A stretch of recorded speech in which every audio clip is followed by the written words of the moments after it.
yahudiy o'tib ketyapti degan tumonat odam bo'lgan voqeami? Ha, endi shunaqangi komичный voqealar bo'lganda. Endi yahudiyning dini boshqa-ku. Bu yerda nima bo'lyapti desa, odamlar indulgensiyaga navbatga turibmiz. Ya'ni navbatga, ya'ni do'zax jannatni sotib olish. Shunda yahudiy kirib, men ana qilaman, men do'zaxni sotib olaman deb. Sizlar jannat sotib olsalar, men kiribdi-da papaga 1 million lira katta pul. 1 million beraman debdi-da. Papa endi savdolashib 2 millionga do'zax sotgan. Bopladim debdi ana yahudiyni.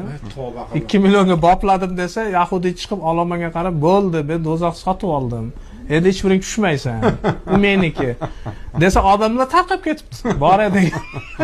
Bo'ldi, endi biz qutuldik desa, keyin yahudiy hali papa Kliment unga yalinganmishda yahudiy. Va yahudiy o'ziga 20 millionga qaytib sotdi. 2 millionga do'zaxni sotib oldi.